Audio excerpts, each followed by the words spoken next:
Baik pendengar Kardopa, selamat pagi. Seperti yang sudah kita informasikan di awal, hari ini kita punya program spesial dialog untuk live langsung di Radio Kardopa, tentunya di 99,4 FM.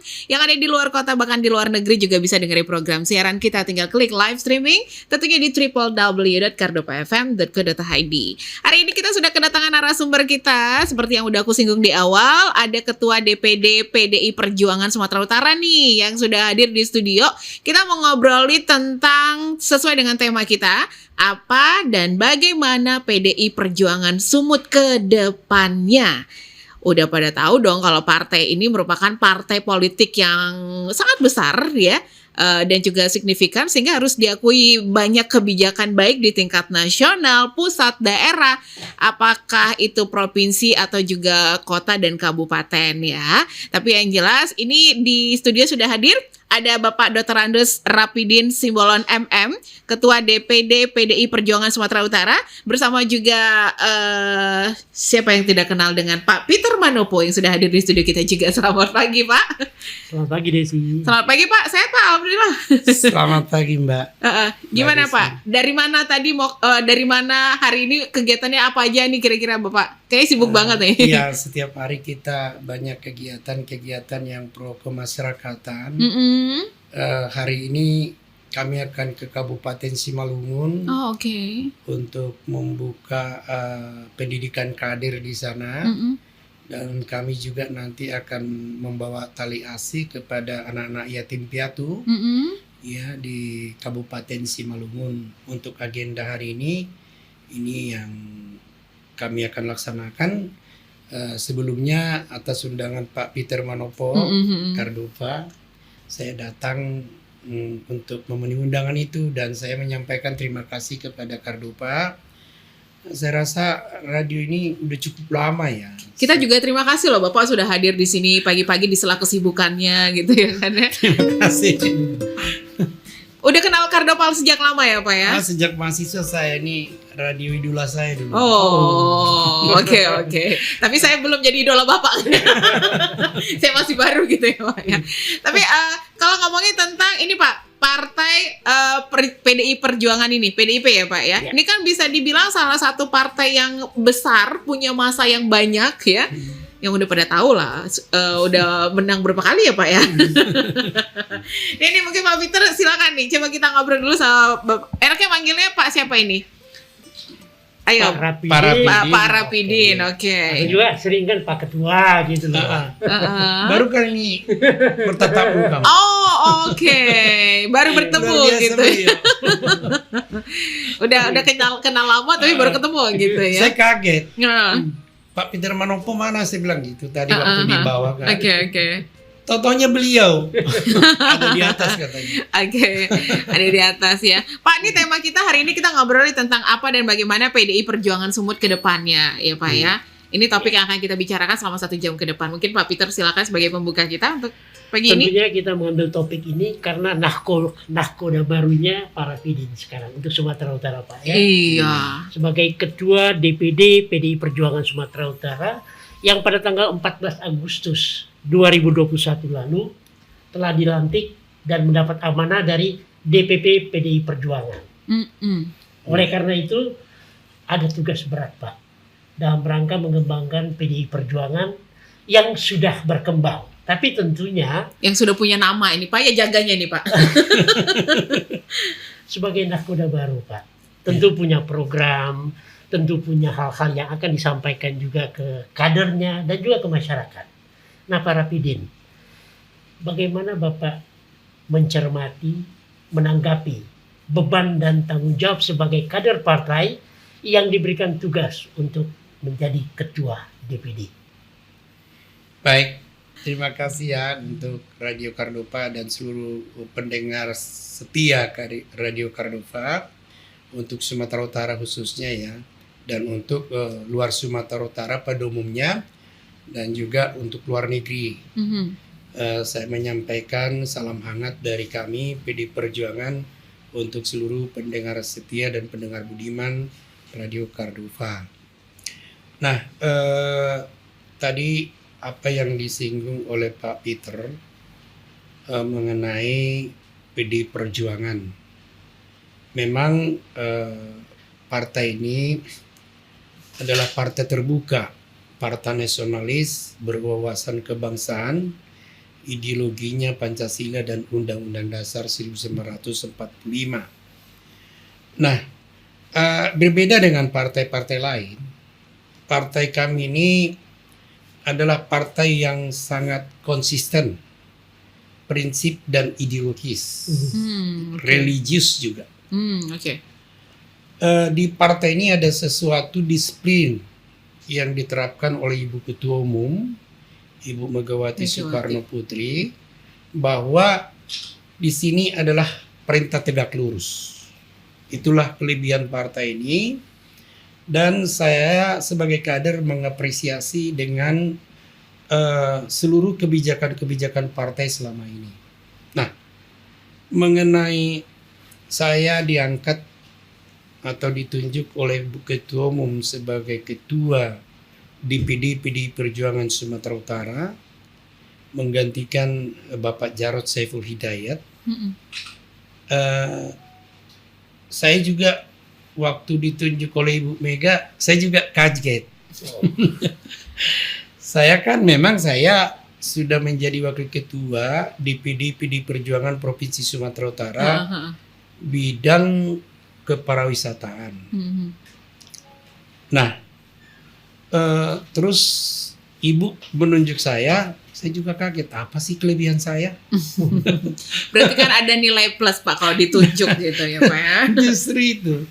Jadi saya juga memang ini mungkin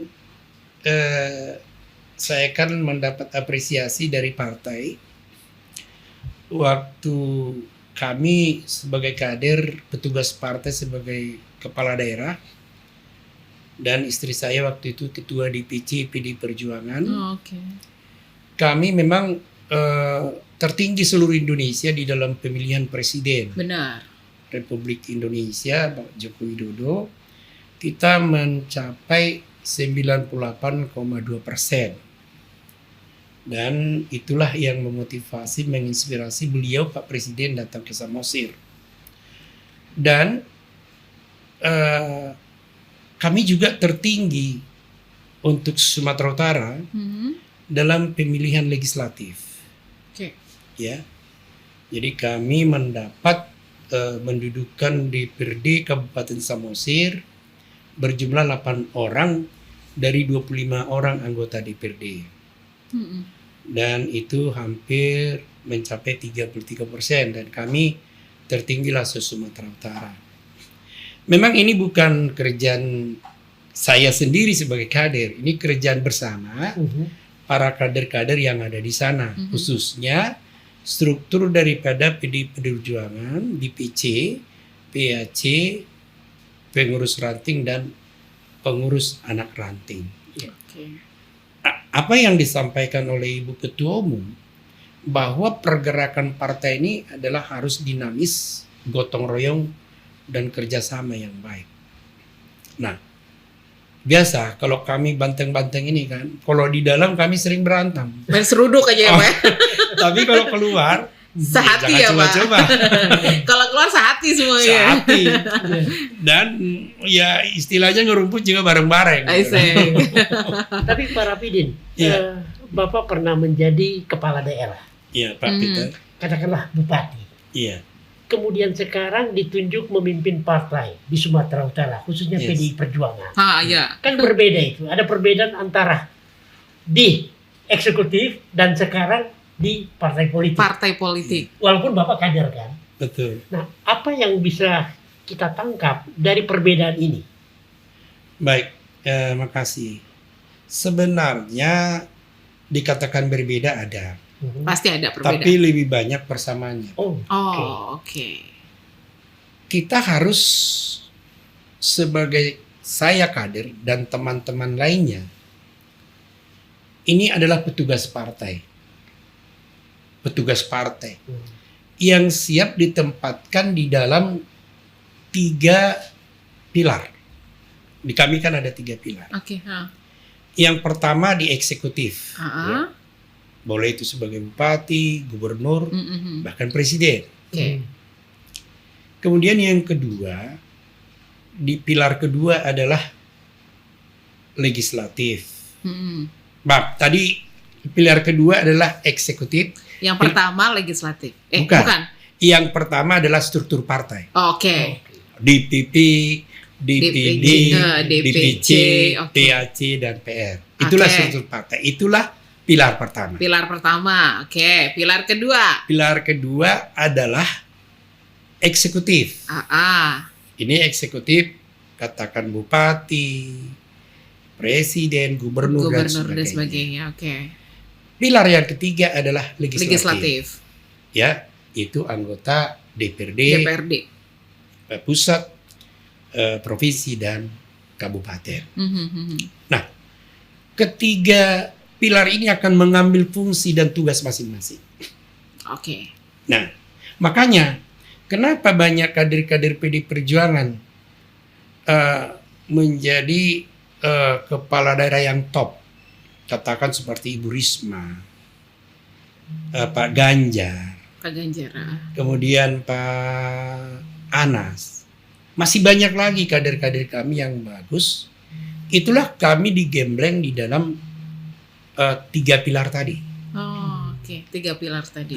Dan ini kan yang selalu membuat arahan dan selalu membuat kebijakan-kebijakan yang tepat sasaran adalah Ibu Ketua Umum, Ibu Megawati. Ibu Megawati. Nah, ini menjadi salah satu kebanggaan kami sebagai partai PDI Perjuangan. Partai besar loh ini, Pak. Mungkin di partai lain itu tidak ada.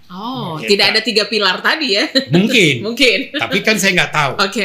Yang jelas yang saya bicarakan di sini adalah PDI Perjuangan. PDI Perjuangan. Jadi berarti sebagai petugas partai, duduk di eksekutif atau legislatif itu juga sudah menjadi bagian.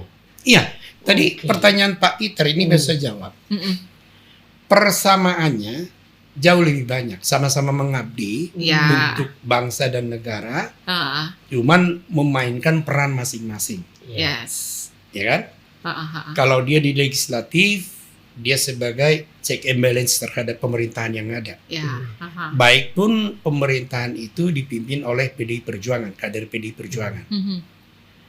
Kemudian di eksekutif, katakan itu bupati, gubernur, dan presiden, itu menerjemahkan, mengejawantahkan seluruh program-program partai. Jadi program partai ini kan digodok di tingkat partai, baik itu DPP, DPD maupun DPC. Ini diputuskan di dalam rapat-rapat kerja nasional. Ya, seperti ini kami nanti di bulan Desember ini akan melaksanakan rapat kerja nasional, walaupun sebagian sistem daring dan sebagian sudah langsung. Langsung ya Pak. Ya. Nah jadi situ nanti digodok apa program-program partai ini. Dan inilah yang menjadi salah satu inspirasi dan sebagai materi yang akan dijalankan oleh kepala daerah sebagai petugas partai dan juga para kader-kader kita yang ada di legislatif, pilar legislatif. Jadi memang ini saya sangat tertarik dengan model atau sistem seperti ini, di mana semuanya dilibatkan. Sehingga menjadi salah satu keputusan yang benar-benar berorientasi kepada masyarakat. Istilahnya semua dikasih kesempatan untuk memberikan pendapat atau apa gitu ya Pak ya. Jadi berarti semua terbuka untuk menyampaikan pendapat, pandangannya, pendapat. Kalau ada misalnya sesuatu hal yang artinya ada kan sebagian kader ini maunya seperti ini, maunya seperti ini. Benar. Nah, ini kan berbagai macam, berbagai ragam pendapat. Kita kerucutkan menjadi satu keputusan. Kalau memang masih ada perbedaan-perbedaan yang signifikan dan perbedaan ini susah diselesaikan, keluarlah hak prerogatif daripada Ibu Ketua Umum. Itulah yang tadi tegak lurus itu. Tegak lurus. Jadi kan sebagai penentu keputusan betul, ya Pak ya. Makanya kalau Ibu Ketua Umum kami ini kebanyakan mendengar beliau. dari daerah-daerah, permasalahannya di sana apa, permasalahan di daerah ini apa. Nah itu semuanya digodok di DPP, ya usulannya dari DPD masing-masing digodok di DPP dan DPP memutuskan nanti mana yang terbaik. Tentu Dan kan, keputusan itu setelah turun ya, harus diikuti oleh semua jajaran. betul. Oke. Tidak ada lagi yang keluar dari keputusan itu. Nah, para Pidin, tadi Bapak mengatakan ada eksekutif, ada legislatif. Di situ ada kader PDIP. Ya. Nah, sejauh mana kader PDIP yang duduk di legislatif, katakanlah DPR RI, Iya. DPRD, provinsi maupun kabupaten kota. Di sisi yang lain, ada kader PDIP yang memimpin di legislatif. Ya. Misalnya sebagai ketua. Ya. Kemudian ada juga yang mendapat tugas Iya. ke misalnya di eksekutif. Iya. Ada gubernur, ada bupati, ada wali kota. Ya. Nah, sejauh mana DPD ataupun DPP melakukan peran sebagai kontrol terhadap mereka? Nah, kami kan dari struktur partai. Oke. Dengan seksama sekarang ini misalnya di Sumatera Utara ada 33 kabupaten kota. Ya.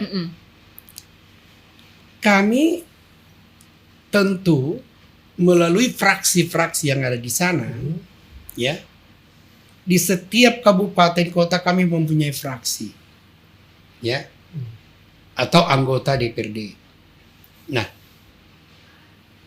melalui mereka kami akan mendapatkan keadaan dan bagaimana perkembangan pemerintahan di sana. Oke.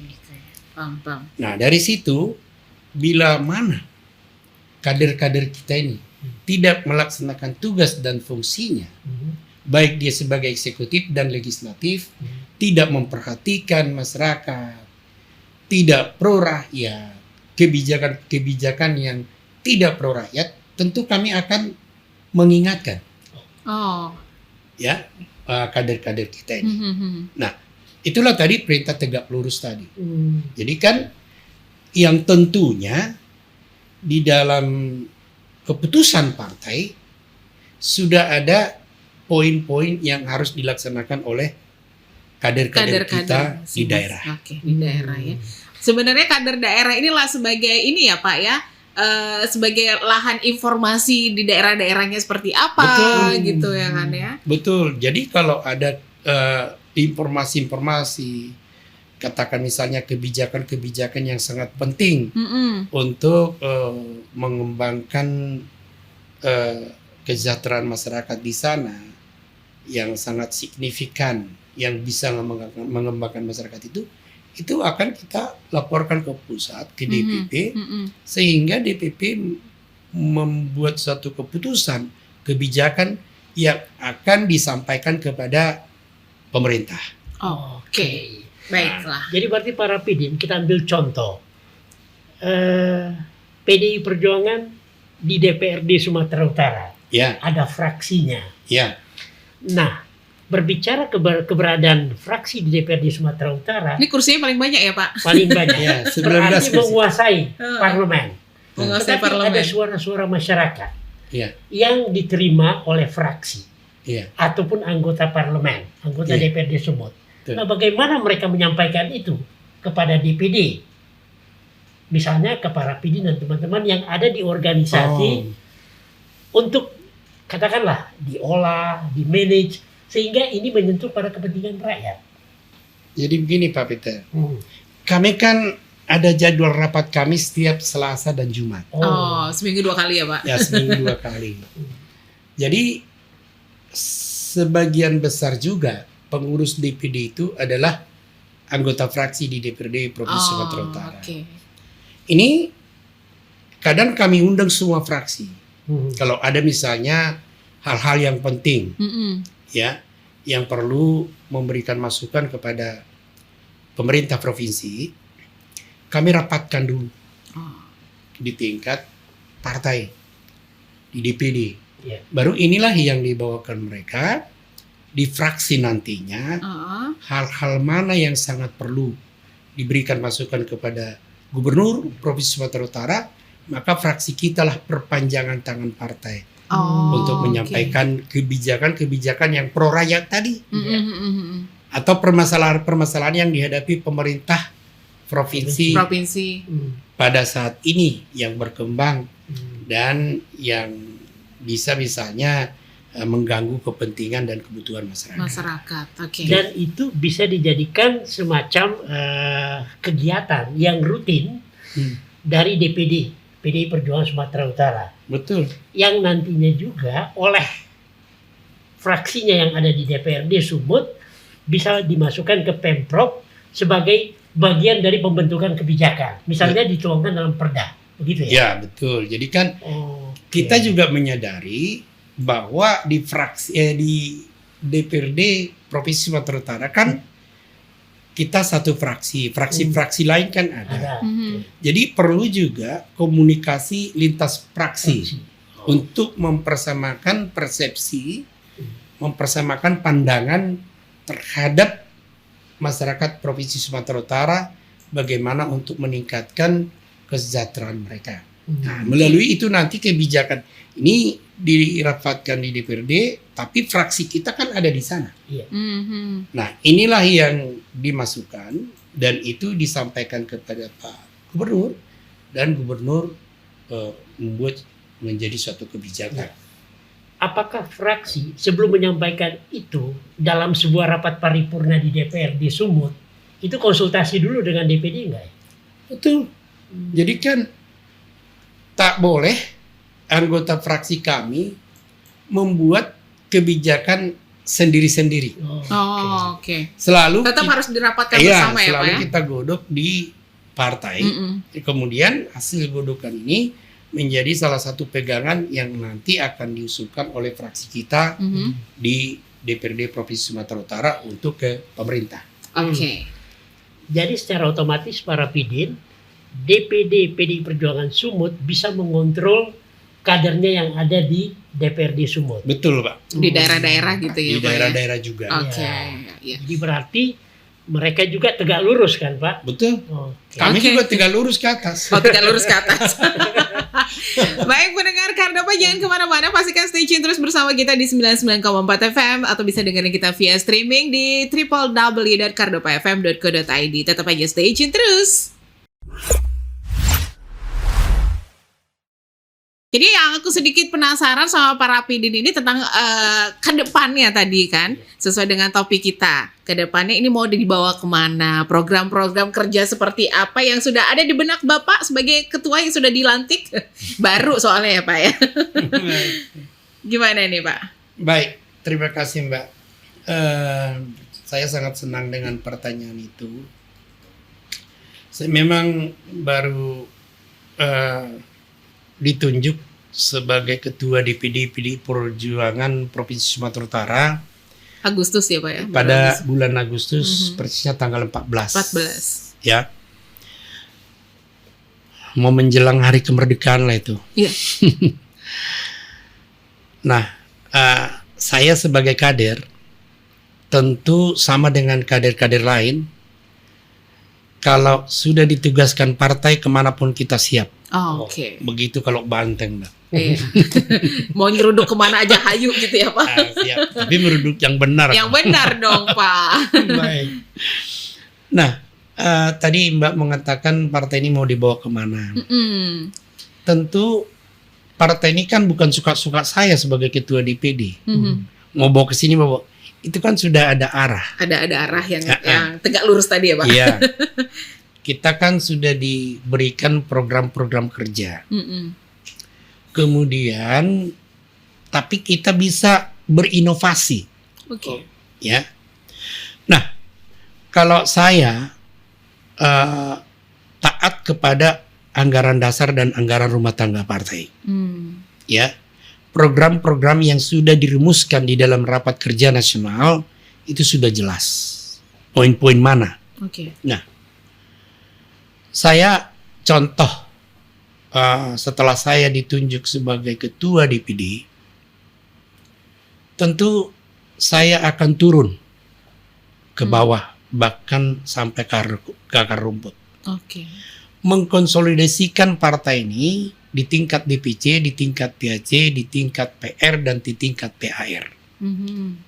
Kami ini loh sampai ke akar rumput loh. Sampai ke Ke pengurusan kami. Ya. Jadi program-program yang kita bawakan pertama dari sisi tugas partai mengkonsolidasikan. Ya. Mengkonsolidasikan ini artinya partai ini utuh dan kuat. Kemudian seluruh kader kita akan melihat keadaan di lapangan tentang bagaimana keadaan masyarakat. Misalnya kalau ada bencana alam, kalau ada hal-hal lain yang perlu, maka partai akan turun. Seperti Ibu Ketua Umum, serentak untuk penanaman pohon di seluruh Indonesia turun. Semuanya turun. Ya kan? Semua kader turun Semua sampai ke bawah ya Pak. Nah, karena kan Ibu Ketua Umum ini kan sangat cinta dengan lingkungan hidup yang baik. Kemudian di samping kita, seperti setelah saya ditunjuk sebagai ketua DPD, yang pertama kan saya buat rapat internal dulu untuk mengingatkan program-program kerja. Nah, kemudian saya buatkan rapat secara langsung, bukan online, bukan daring. Langsung tatap muka ya. Dengan ketua-ketua, sekretaris dan bendahara DPC seluruh Provinsi Sumatera Utara. Ada 33. Tetapi kita bagi dalam 4 gelombang. Untuk menjaga protokol kesehatan. Nggak boleh rame-rame Pak. Boleh rame-rame. Kita buatkan di DPD PD Perjuangan Sumatera Utara. Sambil kita perkenalan, sambil kita program-program ke depan seperti apa, dan sebagainya yang pro-pro kemasyarakatan. Setelah itu namanya konsolidasi internal, Mbak. Ini udah berjalan. Kemudian tahap kedua, saya turun bersama rekan-rekan dari DPD untuk menjumpai kader-kader kita yang ada di DPC. Seperti kemarin, saya pertama program saya turun ke Nias. Ya, di sana ada 1 kota madya, 4 kabupaten. Kota Madya Gunung Stoli, kemudian Kabupaten Nias Utara, Kabupaten Nias Selatan, Kabupaten Nias Barat, dan Kabupaten Nias Induk. Ini semua sudah kita jalani, sudah konsolidasi. Dan kita juga melaksanakan kunjungan-kunjungan ke masyarakat. Artinya kita memperhatikan seperti yang diamanatkan di dalam partai kita pro wong cilik. Partai wong cilik. Ya. Partainya wong cilik. Jadi di samping saya melaksanakan tugas sebagai ketua konsolidasi partai dan program-program pemenangan nanti di 2024, kami juga turun untuk pro rakyat. Kami kunjungin semua pantai-pantai asuhan yang ada di Kepulauan Nias. Di Nias sendiri banyak suara nih ya Pak ya. Ya. PDIP Perjuangan. Sebenarnya di mana-mana banyak suara Banyak, PDIP Perjuangan. Kalau itu dilaksanakan dengan baik. Benar. Ingatlah rakyat. Jangan waktu mau pemilu kita baru ingat, baru datang. Pemilu baru ingat tebar janji sana sini gitu. Jadi seperti program ini, hampir 1.000 orang anak yatim piatu kami untuk memberikan pakaian dinas sekolah. Dan juga memberikan sepatu dan buku-buku sekolah. Kan sudah mulai tatap muka ya Pak sekolah? Iya, udah mulai tatap muka. Ini kan salah satu program yang menurut kami oleh DPD sangat baik karena mereka kan perlu kasih sayang. Partai kami humanis. Pro rakyat, humanis, pro wong cilik. Tapi kalau itu hanya dalam bentuk pernyataan, kan sama aja bohong. Kalau tidak ada tindak lanjut ya Pak. Ya, Pak ya. Jadi waktu kedatangan saya semua ke sana, dan saya minta semua ukuran-ukuran baju mereka. Jadi nanti mau menjelang akhir tahun nanti ini akan kami drop ke sana. Jadi mereka kan masyarakat sekarang yang dibutuhkan itu ya Pak Peter, butuh yang nyata Pak. Betul. Bukan janji. Bukan janji yang semu-semu Pak. Nah, ya kemudian ini Pak Peter dengan Mbak. Setelah saya dari Nias, kemarin, kemudian juga melaksanakan di sana pelatihan kaderisasi. Ya, ini juga program dari partai. Di samping konsolidasi secara internal di Kepulauan Nias, kita juga melaksanakan yang disebut dengan politik kaderisasi, supaya kader-kader ini mengerti seperti apa di dalam sistem perpolitikan di negara kita ini, ya kan? Karena ini kita harus mengakui bahwa partai ini menjadi pilar demokrasi di dalam sebuah negara. Nah, jadi ini yang perlu diingat oleh masyarakat Indonesia, bahwa sistem perpolitikan kita ini adalah yang dianut oleh Montesquieu, yang dikemukakan oleh Montesquieu. Itu ada 3, yaitu legislatif, yudikatif, dan eksekutif. Untuk membangun sesuatu pemerintahan yang beradab, ya, pemerintahan yang bermartabat. Nah, jadi setelah dari Nias, kembali kepada kerja saya tadi, kerja kami dari DPD, kami turun ke daerah. Kami kemarin sudah melaksanakan rapat konsolidasi juga di Deli Serdang. Kemudian juga untuk kegiatan-kegiatan kemasyarakatan, kader-kader kami juga melaksanakan gotong royong yang luar biasa, membangun sebuah musola di kantor kami. Dan kemarin saya resmikan dan juga ikut Pak Bupati Deli Serdang untuk gunting pita di sana. Setelah itu kami juga menyambangi saudara-saudara kita yang terkena korban banjir. Korban banjir di Kabupaten Deli Serdang, khususnya di Tamora, Tanjung Murawa. Jadi kami membawa ke sana 300 lebih paket bantuan sembako untuk meringankan beban mereka. Sebenarnya sih nggak seberapa yang kami bawa, tetapi kami hadir untuk memberikan penguatan kepada mereka. Karena secara psikologis orang yang terdampak oleh bencana ini kan agak mengalami penurunan mental lah. Mentalnya ini Pak. Jadi kami datang ya setidaknya menguatkan mereka. Dan mereka menyambut kami dengan baik dan mereka bersukacita. Demikian juga dengan anak-anak kecilnya, ya, mereka merasa sangat terganggu lah akibat banjir ini, sehingga kita menguatkan. Kemarin juga sudah kita dukung bagaimana nanti mereka tetap bisa, karena air itu dikuras mereka melalui pompa. Jadi mudah-mudahan 2 hari 3 hari hujan nggak ada lagi, ini nanti udah kering. Mereka sudah bisa melaksanakan kehidupan seperti sedia kala. Pak Rapidin, ini kerja partai untuk kepentingan masyarakat umum. Tapi adakah juga program partai untuk pendidikan politik buat rakyat? Sehingga masyarakat mengenal partai politik itu tidak alergi mereka. Lebih paham, penguatan itu kan perlu untuk masyarakat. Betul Pak Peter. Ini juga kami laksanakan. Melalui kader-kader kami yang ada di tingkat kabupaten DPC. Dan juga para legislatif juga. Legislatif kami itu kan ada tugas mereka dari lembaga mereka, DPRD-nya, itu seperti sosper, sosialisasi perda. Nah, itu kan pendidikan politik itu. Kemudian ada reses, ya. Nah, dia kan berada di sana sebagai anggota dewan yang diusung oleh partai. Tentu mereka kami tugaskan juga untuk memberikan pendidikan politik kepada masyarakat. Ini memang sudah tersistem dengan baik. Semua partai juga seperti itu, dan itu merupakan kebijakan negara, dan PD Perjuangan melakukan ini harus dengan konsisten dan prinsip dan baik. Ini sudah berjalan sekian lama, Mbak. Kemarin juga hari Kamis, kemudian hari Jumat kami juga berlanjut untuk memberikan bantuan dan perhatian kepada masyarakat Serdang Bedagai.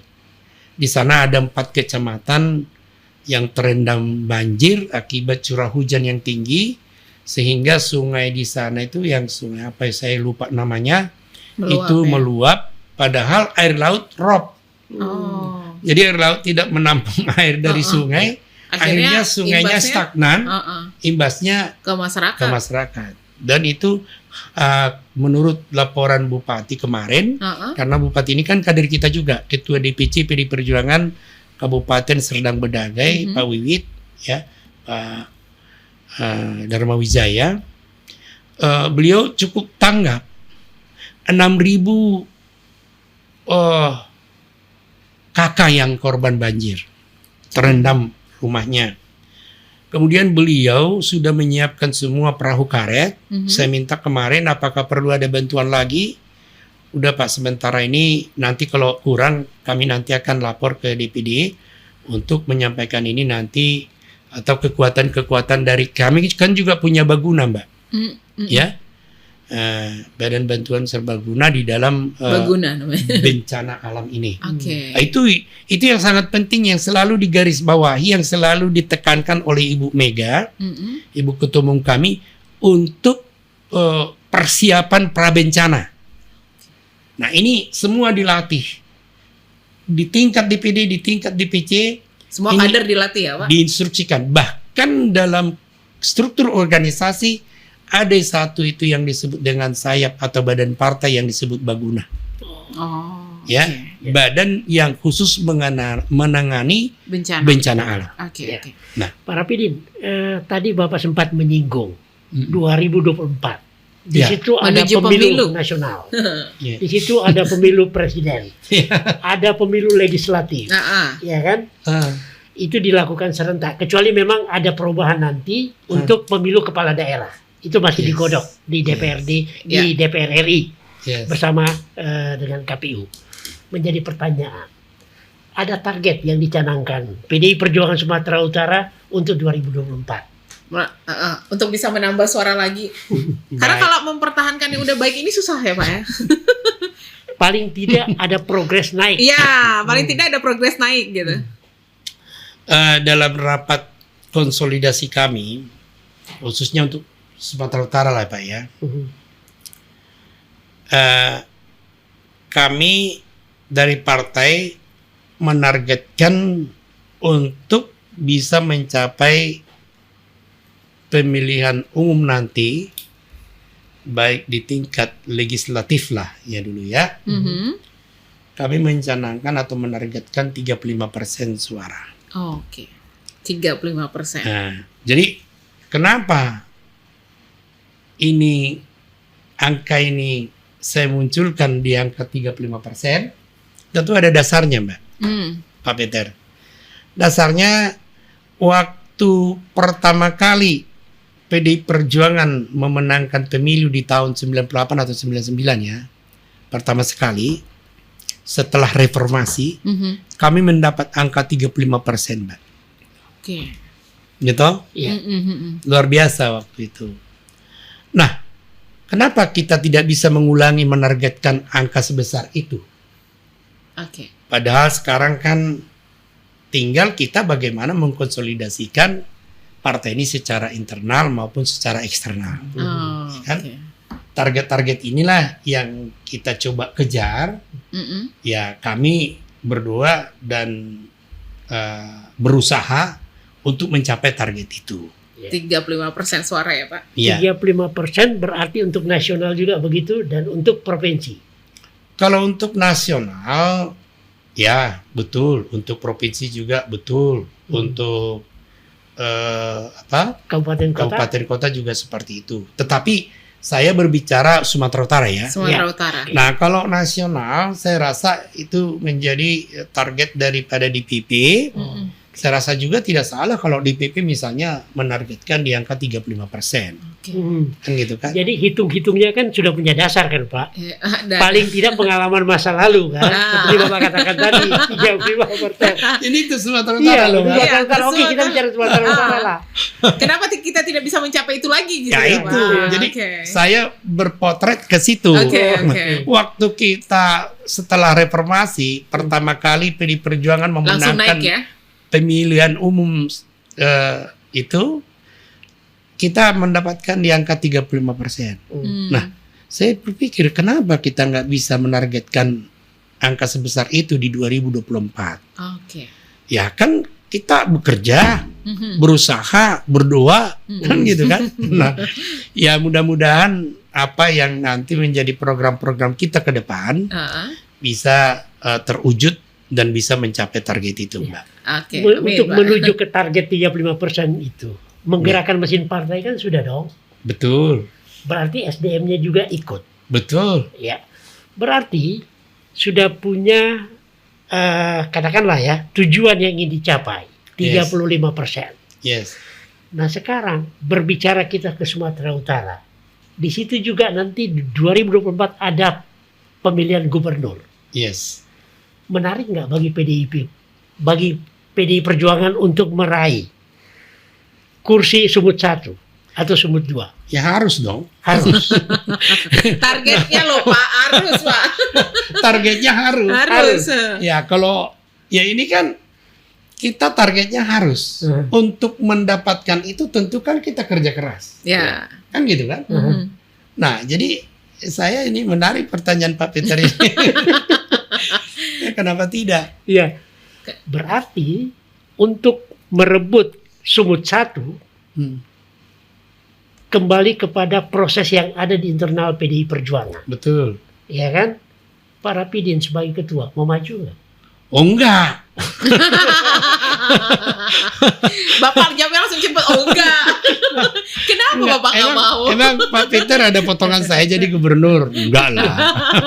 Enggak. Saya biarlah memfasilitasi partai ini bekerja semaksimal mungkin untuk mendapatkan target-target tadi. Ya, Kalau Pak Rapidin ngejar target Pak.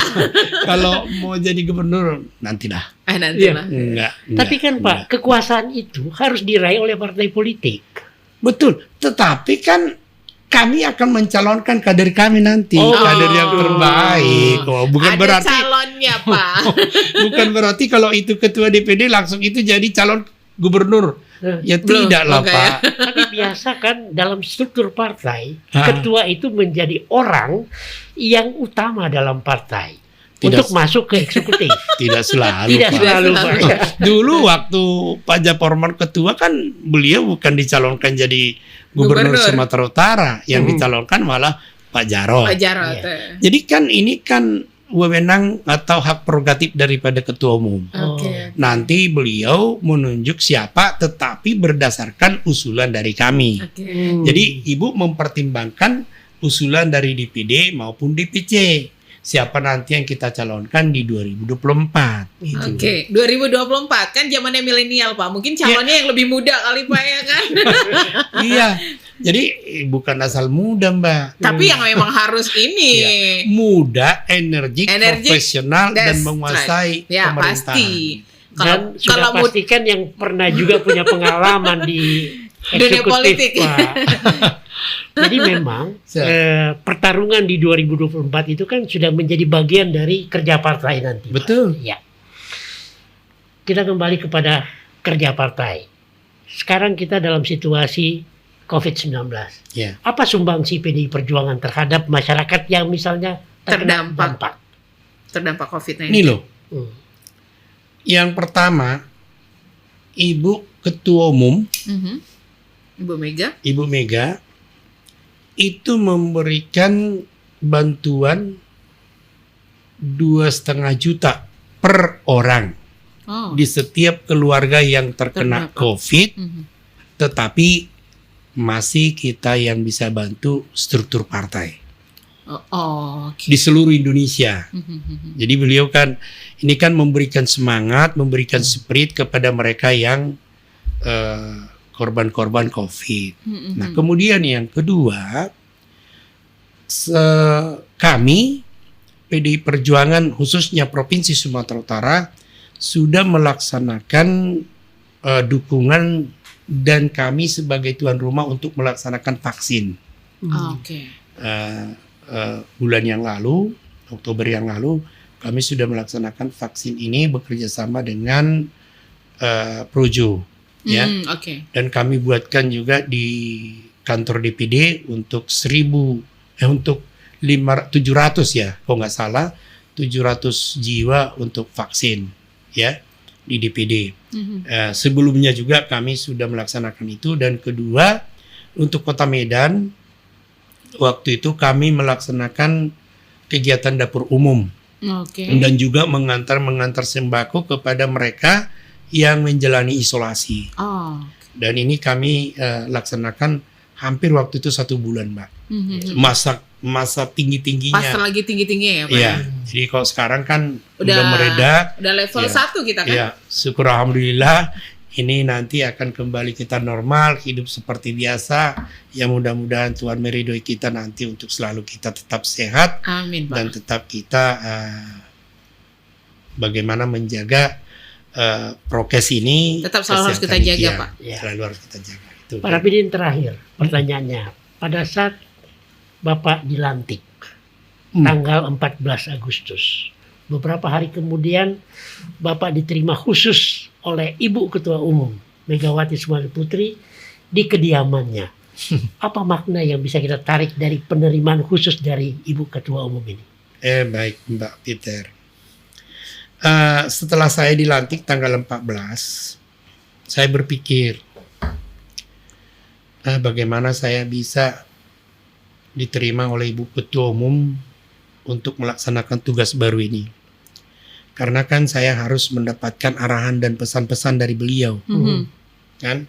Jadi saya mohonkanlah ini melalui DPP partai. Akhirnya beliau bersedia menerima. Sebenarnya kan Ibu itu kan sangat ketat prokesnya dalam hal-hal masa COVID pada saat itu. Ibu kan selalu tidak boleh keluar karena sangat rentan mengenai COVID ini kan penularannya. Jadi beliau selalu mengadakan kerja itu dari luar. Kalaupun rapat-rapat selalu melalui Zoom. Saya juga takut waktu itu. Mau nggak Ibu terima saya gitu. Ternyata beliau itu ya mempersilakan. Oke, saya siap menerima, diterima tanggal 18 Agustus 2021. Setelah diterima langsung saya terbang ke Medan. Nah, pesan-pesan yang disampaikan beliau cukup sederhana, tetapi melaksanakannya yang susah sekali, Mbak. Tapi itu harus dilaksanakan. Semangat, Pak. Yang pertama beliau menyampaikan kepada saya, Anda saya tugaskan menjadi ketua DPD Partai PDI Perjuangan Sumatera Utara. Pertama-tama konsolidasikan seluruh kekuatan partai. Itu sudah saya lakukan dan ini sedang berjalan. Kemudian kalau partai kita ini mau besar di Sumatera Utara, Anda jangan berdiam diri di kantor. Anda harus turun ke bawah. Konsolidasikan di tingkat bawah, di PC, PAC, PR, dan PAR. Karena itulah ujung tombak daripada partai. Beliau juga mengatakan jangan sombong, jangan arogan, perhatikan masyarakat kecil. Karena itu adalah perjuangan partai kita untuk wong cilik. Nah, kemudian beliau menyampaikan jangan boros. Ini yang paling saya ingat. Kalau kamu punya uang 100.000, ya gunakanlah tepat penggunaan uang 100.000 itu. Jangan kamu melebihkan penggunaan yang dari 100.000, akhirnya kamu ngutang. Setelah kamu ngutang terlilit utang, jadi masalah. Sederhana toh? Tetapi punya makna yang sangat luar biasa menurut saya. Ya, dan saya rasa menurut kita. Jadi itulah yang disampaikan oleh beliau dan beliau menyampaikan selalu rapat untuk mengkoordinasikan seluruh kegiatan. Kira-kira itu, Mbak. Pak Peter, ada yang pengen disampaikan karena waktu kita sudah hampir sebagai selesai. Penutup dari apa yang kita dialogkan pagi ini, Pak Rapidin, mungkin ada pesan untuk pendengar kami. Ya, baik. Oh, ini sangat penting ini Pak Peter. Setengah kampanye nih. Pendengar kita juga kayaknya banyak nih Pak yang kaya. Jadi gini, Pak Peter, pesan kepada para pendengar setia Cardova. Luar biasa nih Cardova ya Mbak. Radio yang sudah cukup lama ya. Nah, jadi kepada pendengar setia, kami menyampaikan atas nama Partai PDI Perjuangan Provinsi Sumatera Utara, saya sebagai Ketua Rapidin Simbolon menyampaikan salam hangat dari kami, dari Partai PDI Perjuangan Provinsi Sumatera Utara. Kemudian yang kedua, jangan sungkan-sungkan untuk bergabung dengan Partai PDI Perjuangan Sumatera Utara. Partai kami terbuka untuk semua kalangan, apalagi kalangan milenial ini. Anak muda, anak-anak muda kan, metal. Nah, kami cukup berintegritas, ya, cukup terbuka dan ketua umum kami menggariskan, menginstruksikan kepada kami jangan coba-coba mengkhianati rakyat, karena itulah roh dan jiwa daripada partai. Jadi bekerjalah untuk rakyat di 3 pilar tadi, baik struktur partai, baik eksekutif, baik legislatif, ini bekerja untuk kemaslahatan masyarakat. Jadi kami sebagai partai terbuka, siapa saja bisa masuk menjadi kader.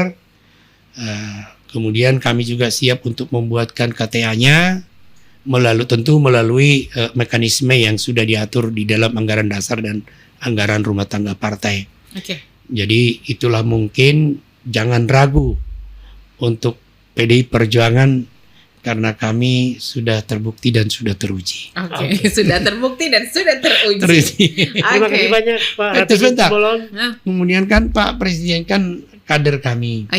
Kan kenapa saya bilang sudah terbukti dan sudah teruji? Kita lihat saja. Kita bisa lihat gitu ya. Kita bisa lihat. Baik. Terima kasih banyak Pak Rapidin sudah hadir di studio Akar Rupa dan kita sudah berbicara banyak. Mudah-mudahan lain waktu datang lagi kita ngobrol lagi ya. Siap. Makasih Pak. Merdeka. Ya.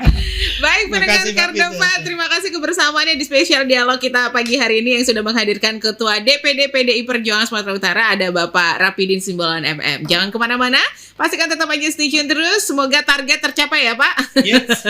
35% suara. Merdeka. Kita pamit, selamat pagi dan sampai jumpa.